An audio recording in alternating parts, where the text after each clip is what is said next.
I have to move this microphone just because it says Austin behind me or something. I don't know why. But hi there. And I have to play my Chicago Poets song. I love that dinner date song.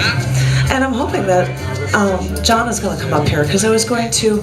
I heard Tom talking about the fact that I was one of the hosts. What's the matter, John? Oh, you need that. Aha. He needs a wire. He's a bird on a wire. I just did a feature. I was the first poet up reading with Tom at the Osmic City Expo at the intro of it at the Palmer Event Center. And I asked John to accompany with me with some music. And I wanted to do 2 of the 3 pieces, the first and last pieces that I did at that show. And this first one, because I was trying to make a point to make it all about connections and how we're all connected to each other somehow. So this is ultimate connectivity, disconnect to reconnect.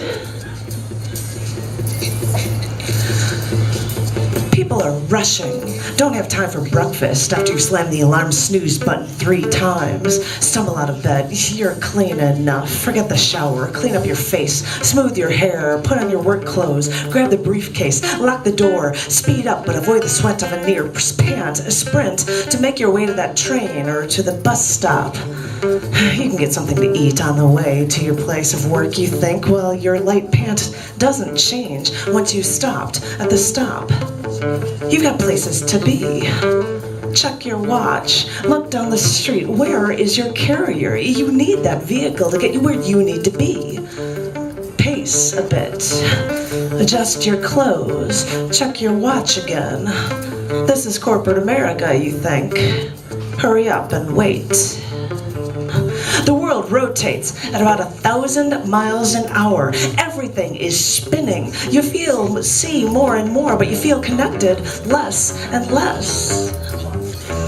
So maybe it's time to make choices. It's time to lay claim to everything that we've been blindly giving away. Because if I can make choices like taking flights of stairs instead of taking smoke breaks at work, or if I can pick up recyclable garbage left in the street by piggish people who can't even pick up their own trash, because if I don't do something about it, if I complain, I'm almost as bad as they.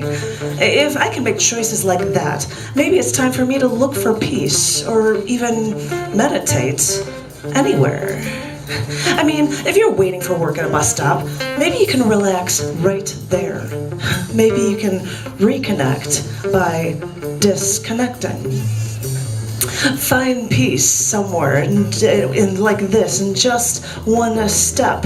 Because everything around you is moving too fast anyway. The world orbits its axis at close to 1,000 miles an hour. It speeds around our sun at 66,000 miles an hour. And our solar system is hurtling around the outer edges of our Milky Way galaxy at 483,000 miles an hour. And newsflash, our entire galaxy is speeding away from other galaxies too at an astounding 1.3 million miles an hour, which the last time I looked is getting closer and closer and closer to the speed of light. So, if the news in the world bombards you while you're being hurtled around the cosmos, maybe that's when you should take some time to meditate, mentally step out of it all.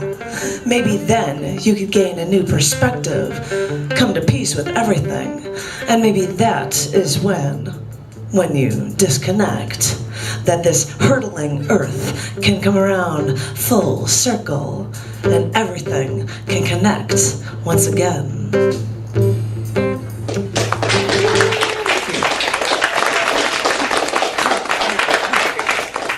He has no idea what music to do for this one because I'm going to do something that is older from an old show of mine.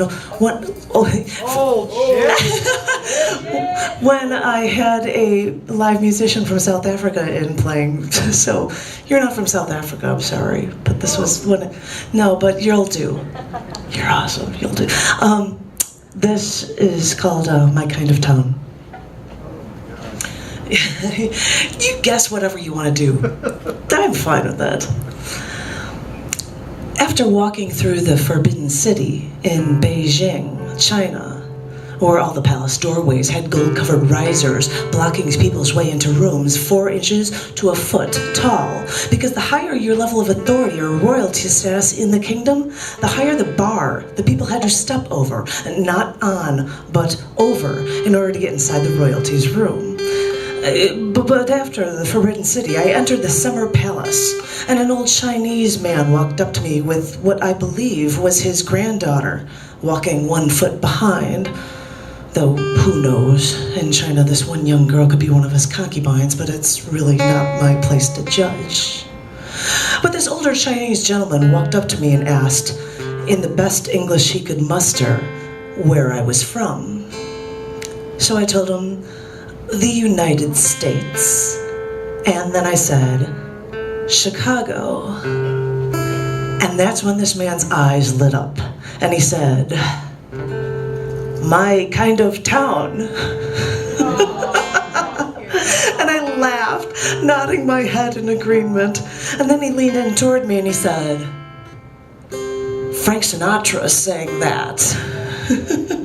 And I laughed again. Yes, he did, I said, because even though this world is so vast, we will always find ways to connect with one another.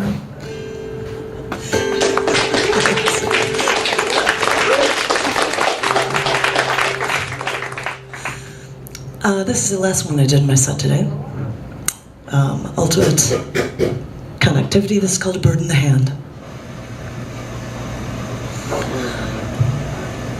So, after a night camping at Bryce National Canyon, yeah, there was snow on the ground, but my sleeping bag zipper wasn't broken. So I got out of my tent in the morning, and a few little birds fluttered by.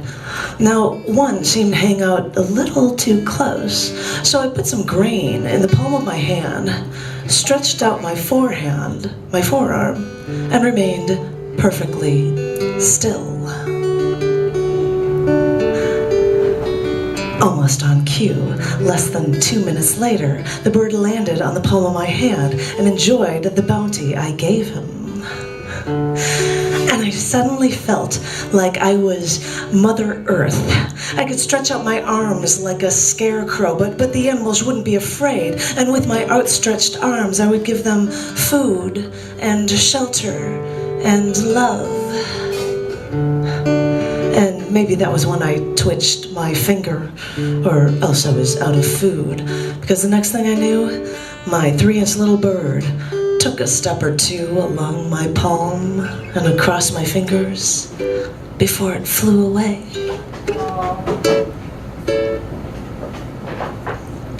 Blink, and the bird flew away. Thank you very much.